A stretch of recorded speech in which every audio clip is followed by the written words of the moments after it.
Assalamualaikum warahmatullahi wabarakatuh. Perkenalkan, kami dari kelompok 4. Di sini kami akan membahas mengenai PPh pasal 4 ayat 2. Apa itu PPh pasal 4 ayat 2? PPh pasal 4 ayat 2 merupakan pajak penghasilan yang dikenakan atas penghasilan tertentu dan bersifat final. Artinya, pemotongan atas pajak tersebut hanya dilakukan sekali saja dalam suatu periode pajak dan tidak dapat dikreditkan bersama pajak penghasilan terutang. Next. Selanjutnya ada objek pajak PPh pasal 4 ayat 2. Yang pertama ada bunga deposito, yang kedua ada bunga simpanan, bunga obligasi, dividen, hadiah undian, transaksi derivatif, penjualan saham, jasa konstruksi, persewaan atas tanah atau bangunan, pengalihan hak atas tanah atau bangunan, dan yang terakhir transaksi penjualan saham atau pengalihan penyertaan modal. Selanjutnya ada pengecualian pajak PPh pasal 4 ayat 2. Yang dikecualikan dari kewajiban pembayaran PPh pasal 4 ayat 2 karena penghasilan WPOP di bawah PTKP. Yang kedua, memperoleh penghasilan dari pengalihan hak atas tanah atau bangunan, pengalihan tanah atau bangunan dengan cara hibah kepada keluarga, pengalihan tanah atau bangunan dengan cara hibah kepada badan keagamaan, pengalihan hak atas tanah atau bangunan karena warisan, dan yang terakhir dilakukan oleh orang pribadi atau badan yang tidak termasuk subjek pajak. Ketika PPh pasal 4 ayat 2 dikenakan atas transaksi antara individu dengan perusahaan dan perusahaan bertindak sebagai penerima penghasilan, maka perusahaan wajib menyelesaikan kewajiban atas pajak ini. Namun, apabila pajak dikenakan atas transaksi antara dua perusahaan, maka pihak pembayar yang wajib mengumpulkan dan menyelesaikan pajak ini. Mungkin sekian penjelasan dari saya. Selanjutnya akan dilanjutkan oleh rekan saya, Lasmi Sulistina. Baik, terima kasih kepada moderator. Berikutnya yaitu tarif mengenai PPh pasal 4 ayat 2. Yang pertama yaitu terkait sewa tanah atau bangunan. Untuk tarif sewa tanah atau bangunan yaitu sebesar 10% dikali jumlah bruto atau nilai persewaan. Yang kedua yaitu pengalihan tanah atau bangunan sebesar 0% atas pengadaan tanah bagi pembangunan untuk kepentingan umum atau kantor maupun instansi pemerintah. Kemudian 1% dikalikan dengan jumlah bruto atau nilai pengalihan bagi rumah sederhana atau rusun sederhana. Dan 2,5% dikali jumlah bruto atau nilai pengalihan untuk lainnya. Yang ketiga yaitu tarif atas kontraktor atau pelaksana, yaitu sebesar 1,75% dikali nilai kontrak, tidak termasuk dengan PPN, rekanan memiliki kualifikasi usaha kecil. Kemudian 2,65% dikalikan dengan nilai kontrak, tidak termasuk PPN, memiliki kualifikasi usaha menengah atau besar. Kemudian yaitu 4% dikali nilai kontrak, tidak termasuk PPKN, rekanan tidak memiliki kualifikasi usaha. Yang keempat yaitu kontraktor perencana atau pengawas, dengan tarif 3,5% dikalikan dengan nilai kontrak atau tidak termasuk PPN, rekanan memiliki kualifikasi usaha. Nah, yang berikutnya ada 6% dikalikan dengan nilai kontrak, tidak termasuk PPN, rekanan tidak memiliki kualifikasi usaha. Selanjutnya yaitu pekerjaan konstruksi terintegrasi, yaitu satu pekerjaan konstruksi terintegrasi adalah penggabungan fungsi layanan dalam model penggabungan perencanaan, pengadaan, dan pembangunan atau engineering, procurement, and construction, serta modal penggabungan perencanaan dan pembangunan atau design and build. Dengan tarif 2,65% dikalikan dengan nilai kontrak, tidak termasuk PPN, rekanan memiliki sertifikat badan usaha. Berikutnya ada bunga deposito atau tabungan diskonto sertifikat Bank Indonesia dan jasa giro sebesar 20%. Kemudian ada bunga simpanan yang dibayarkan oleh koperasi kepada anggota koperasi orang pribadi sebesar 10%. Yang ketiga ada bunga obligasi yang meliputi surat utang dan surat utang negara yang lebih dari 12 bulan. Untuk bunga dari obligasi dengan kupon bagi wajib pajak dalam negeri dan BUT yaitu sebesar 15%. BUT sendiri adalah badan usaha tetap atau perusahaan luar yang memiliki cabang perusahaan di Indonesia. Kemudian Ada bunga dari obligasi dengan kupon bagi wajib pajak luar negeri non-BUT sesuai dengan P3B. P3B adalah persetujuan penghindaran pajak berganda, di mana tarifnya adalah sebesar 20%. Diskonto dari obligasi dengan kupon bagi wajib pajak luar negeri dengan non-BUT sesuai BUT yaitu sebesar 15%. Kemudian ada diskonto dari obligasi dengan kupon bagi wajib pajak luar negeri non-BUT sesuai dengan P3B yaitu sebesar 20%.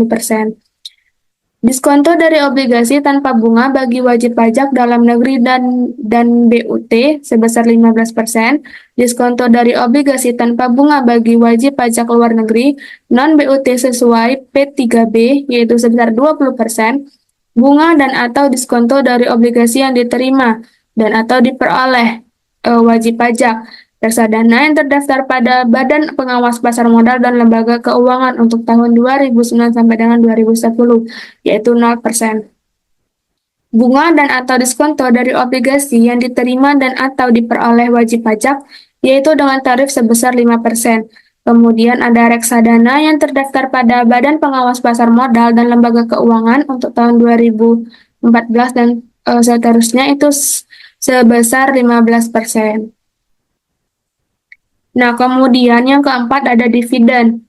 Baik dividen yang diterima atau diperoleh wajib pajak orang pribadi dalam negeri, itu sebesar 10%.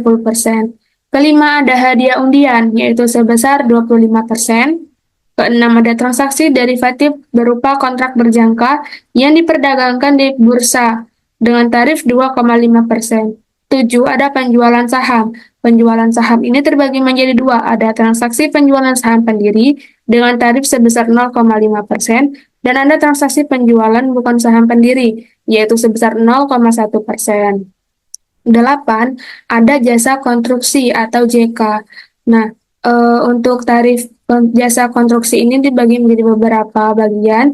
Yang pertama yaitu pelaksanaan jasa konstruksi sertifikasi kecil dengan tarif 1,75%. Kemudian pelaksana JK tanpa sertifikasi yaitu 4%. Pelaksana JK sertifikasi sedang dan besar 2,65%. Perancang atau pengawas jasa konstruksi oleh penyedia JK bersertifikasi usaha, yaitu sebesar 3,5%. Perancang atau pengawas jasa konstruksi oleh penyedia JK tanpa bersertifikasi usaha, yaitu sebesar 6%. Pekerjaan konstruksi terintegrasi oleh penyedia JK dengan sertifikat badan usaha dengan tarif 2,65%. Dan pekerja konstruksi terintegrasi oleh penyedia JK tanpa sertifikat badan usaha, yaitu sebesar 4%. Kemudian yang kesembilan ada persewaan atas tanah dan atau bangunan, yaitu sebesar 10%. Kemudian yang 10 ada pengalihan hak atas tanah dan atau bangunan. Nah, wajib pajak yang melakukan pengalihan hak atas tanah dan atau bangunan yang sudah termasuk usaha real estate, yaitu sebesar 5%. Kemudian ada pengalihan rumah sederhana dan rumah susun sederhana oleh wajib pajak yang usaha pokoknya melakukan pengalihan hak atas tanah dan atau bangunan, yaitu sebesar 1%.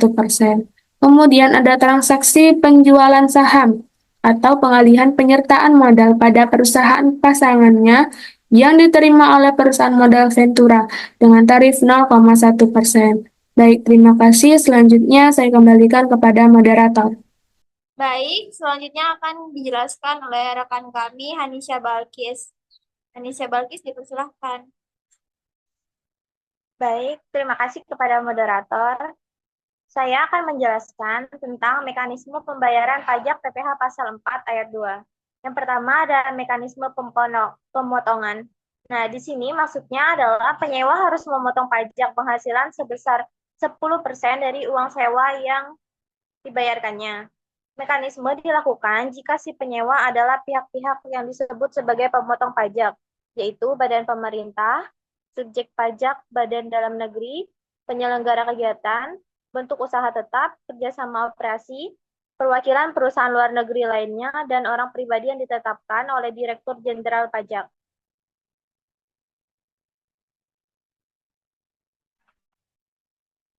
Yang kedua ada mekanisme pembayaran sendiri.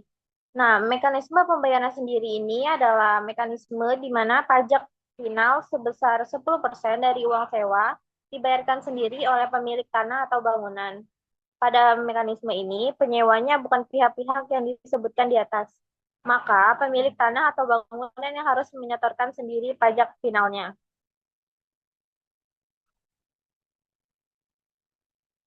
Berikut merupakan contoh perhitungan dari PPh pasal 4 ayat 2. PT Abadi Indonesia menyelenggarakan penarikan hadiah atas kupon-kupon yang telah dikirimkan oleh para pelanggannya dengan hadiah senilai 100 juta rupiah. Dalam penarikan undian tersebut, nama Budiman muncul sebagai pemenang hadiah undian. Bagaimana perhitungan pajak penghasilan pasal 4 ayat 2 atas hadiah undian yang harus dipotong oleh PT Abadi Indonesia? Jawabannya yaitu 25% dikali 100 juta, maka PPh pasal 4 ayat 2 yang dipotong oleh PT Abadi Indonesia adalah 25 juta. Berikut merupakan contoh yang kedua dari perhitungan PPh pasal 4 ayat 2. Pada tanggal 12 Agustus 2015, Rahmat membeli 1 unit rumah dari pengembang PT Gria Persada seharga 800 juta secara tunai. Antara PT Gria Persada dengan Rahmat belum dilakukan penandatanganan akta jual beli atau AJB karena sertifikat rumah tersebut masih dalam proses pemecahan sehingga dilakukan terlebih dahulu dengan perjanjian pengikat jual beli atau PPJB. Antara PT Gria Persada sebagai penjual dan Rahmat sebagai pembeli, sertifikat rumah tersebut masih atas nama PT Gria Persada.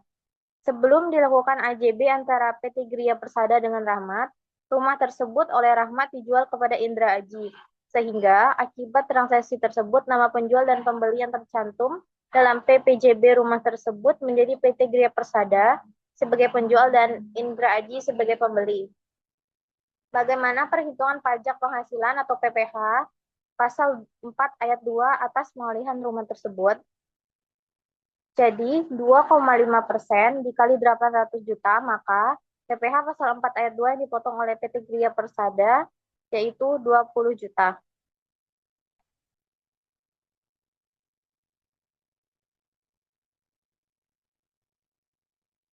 Kesimpulannya, PPh pasal 4 ayat 2 dikenakan atas beberapa jenis penghasilan dengan pemotongan yang bersifat final dan tarif yang berbeda-beda untuk setiap jenis pajaknya. Oleh karena itu, pajak penghasilan 4 ayat 2 ini disebut juga sebagai PPh final. Salah satu objek PPh pasal 4 ayat 2 ini adalah omset penjualan usaha, yang dimana di bawah 4,8 miliar dalam 1 tahun, baik yang dimiliki wajib pajak badan maupun orang pribadi. Tarifnya adalah 0,5% dari total omset penjualan per bulan. Selanjutnya, saya kembalikan kepada moderator. Baik, sekian presentasi dari kelompok kami. Mohon maaf apabila ada kesalahan. Kami ucapkan terima kasih. Bye-bye.